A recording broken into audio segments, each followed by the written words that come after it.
네, 안녕하세요. 33기 카피 박채은입니다.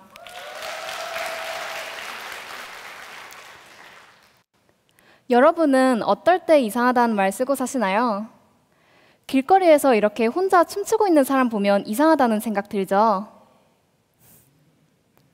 또 밤에 수상한 인형이 비치고 있을 때도 우리는 이상한 사람을 마주쳤다라고 말하곤 합니다. 이렇게 이상함은 수없이 많고 그건 즐겁기도 꺼림칙하기도 한 것 같아요. 그럼 과연 이 중에서 가장 정확한 이상함은 뭘까요? 그건 아마 제가 대답할 수 있을 것 같아요. 왜냐하면 저는 평생 이상하다는 말을 들어온 사람이기 때문입니다. 때론 이름보다도 더해요. 평생 이상함의 의미를 찾아다녔던 제 이상함 연대기에 대해 지금부터 말하고자 합니다. 제가 처음 이상하다는 걸 인지하기 시작했을 때는 초등학교 6학년 때였어요. 국어 시간이었는데 다들 여호와 신포도라는 탈무드 알고 계신가요? 네, 줄거리를 간략하게 얘기하자면 여호가 울타리 너머의 포도를 먹지 못하자 아, 저거 시고 맛없을 거라면서 괜히 화내고 돌아서 버리는 그런 내용의 탈무드죠. 이 탈무드를 가지고 감상문을 쓰라고 하시더라고요. 그때 저는 감상문 이렇게 썼습니다. 여호와 신포도 이거 완전 정신승리법이고 지금부터 악큐정전으로 설명하겠다고요. 사실 초등학생이 할 법한 말도 읽을 법한 책도 아니죠.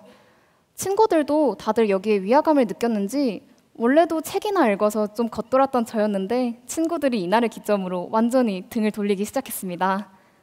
어느 정도였냐면 졸업하기 전 롤링페이퍼에 이렇게 적혀 있었을 정도였어요.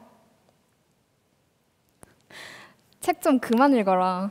너 혼자 그러는 거 진짜 이상하고 안 좋아 보여 라고요.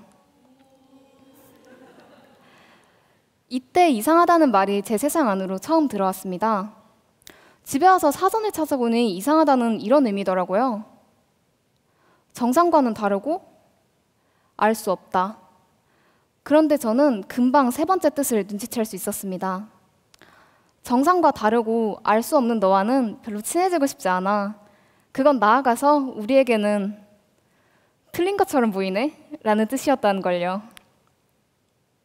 이렇게 제가 처음 마주하게 된 이상함은 저를 틀리다고 규정짓는 언어였어요. 그렇게 저는 외로운 학창시절을 보내고 나니 다시는 이렇게 친구 없이는 학교 생활을 하기가 싫더라고요. 그래서 고등학교에 들어가기 전 이런 목표를 세우게 됩니다. 이 학교에서만큼은 저랑 말 한마디도 안 해본 사람은 없게 해주겠다는 목표 말이에요. 제 이상함의 연대기 두 번째 막이 오르던 순간이었습니다.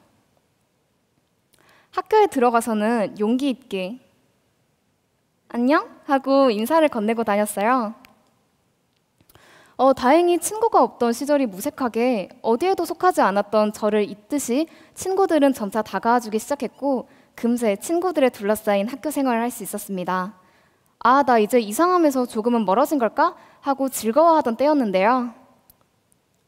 그러다 어느 날은 급식 시간이었는데 메뉴로 갈비탕이 나온 거예요. 근데 저는 탕을 별로 좋아하지 않아서 그냥 갈비 건더기만 받고 자리로 돌아왔습니다. 친구들은 당연히 너 왜 국물은 안 가져왔냐고 물어보더라고요. 그런데 저는 아무런 이상도 느끼지 못한 채 그냥 탕이 안 땡겨서 반찬으로 먹으려고 라고 대답했습니다. 그때 급식실에는 너무 큰 정적이 흘렀는데 저는 속으로 아, 이거 실수했다. 이건 이상했던 걸까? 하고 눈치를 굉장히 보고 있었을 때였습니다. 갑자기 친구들이 확 웃음을 터뜨리더니 저한테 이렇게 말하는 거예요. 아, 박채은 진짜 웃기다. 하여간에 너는 진짜 이상하다니까? 하고요. 이상하죠? 분명히 똑같은 말을 들었는데 원래는 이게 그렇게 틀린 너와 친해지고 싶지 않았다는 뜻이었거든요. 그런데 이번에는 그래서 튀고 엉뚱한 너랑 친해지고 싶다는 뜻으로 들리더라고요. 이렇게 저에게 두 번째로 찾아와준 이상함은 저를 튀고 웃기다고 말해주는 칭호가 되었습니다.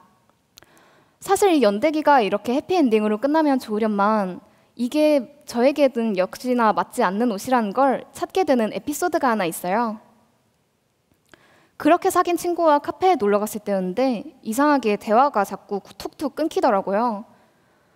그러고 보면 저는 어느새 튀고 웃기다는 칭호에 집착해서 자꾸 농담만 던지고 있었던 제 자신을 발견할 수 있었습니다. 그때 생각했어요. 아, 나는 튀고 웃긴 거 원툴이구나 라고요. 그렇게 혼란을 겪고 있으니까 갑자기 어떻게 해야 할지를 모르겠더라고요. 그렇게 슬픔을 겪던 것도 꽤 오래, 저는 작년 일본으로 여행을 떠나게 됩니다. 제 긴 연대기 마지막 순간이 빛을 발하던 때였어요. 저희는 길을 잃다가 예정에 없던 이름도 완전히 현지스러운 이런 이자카야에 들어서게 돼요. 이름처럼 안에는 일본인 분들밖에 없었고 다소 긴장을 하던 찰나에 갑자기 옆 테이블에서 말까지 건네오시더라고요. 일행 중에 일본어를 조금이라도 할 수 있는 건 저밖에 없었기 때문에 당연히 제가 이야기를 이어나가기 시작했습니다. 저희는 국적도 다르고 얼굴도 서로 모르던 사이였기 때문에 이야기는 당연히 여기서 시작할 수밖에 없었어요. 당신은 어떤 사람인지에 대해서요. 그날 나눴던 대화들 보면 이렇습니다. 무엇을 좋아하냐길래 책을 좋아한다고 대답했고, 자기는 책을 싫어한다는데 뿌듯하게 저는 좋아한다고 말하기까지 했죠. 그런데 이렇게 일본어로 대화하다 보니 금세 눈치챘던 사실은요. 제가 한국어처럼 예쁜 표현이나 웃긴 농담들, 요즘 유행하는 것에 대해서는 전혀 말하지 못하고 있었던 사실이었습니다. 대신에 저는 제가 뭘 좋아하는지, 뭐에 가슴이 뛰는지, 이런 제가 누구인지에 대해서 아주 길고 솔직하게 이야기할 수 있었어요. 그 즐거운 대화는 밤새 이어졌고 그분들은 떠나기 전 저에게 이런 말씀을 나눠주시고 가셨습니다. 숙소에 오면서 번역기를 돌려보니까 말이 이런 뜻이더라고요. 당신은 정말 이상한 사람입니다. 정말 웃기죠. 일본에 가서까지 이상하다는 얘기를 듣고 있자니. 그런데 문장이 이게 끝이 아니었습니다. 우리에게 시간이 더 많았다면 좋았을 텐데. 네, 이분은 저와의 대화가 조금 즐거웠나 봐요. 우리에게 시간이 더 많았다면 더 저를 알 수 있었던 시간도 늘어났을 거고 그만큼 더 즐거운 대화를 나눌 수 있었을 테니까요. 마침내 이상함은 저를 더 알고 싶게 해주는 저의 힘이 되었습니다. 이렇게 이상함 연대기는 끝이 났지만 마지막으로 하고 싶은 말이 있어요. 제가 방금 이상함은 저를 더 알고 싶게 해주는 힘이라고 말씀드렸는데 저는 이게 비단 저만의 일은 아닐 거라고 생각합니다. 각자 조금씩은 이상하지만 모두 인생에서 한 번쯤은 롤링페이퍼를 마주하면서 그걸 꼭꼭 누르며 살아오셨을 것 같아요. 그런데 여러분, 저는 솔직하게 이상할 용기에 대해 말하고 싶습니다. 모두 같이 솔직하게 이상해서 서로에 대해서 더 알고 싶어지는 세상은 조금 더 근사할 것 같아서요. 하지만 뭐든지 시작을 끊는 일이 어렵다는 걸 알기 때문에 제가 먼저 시작할 용기를 말하겠습니다. 지금까지 들어주셔서 감사합니다. 박세은이었습니다.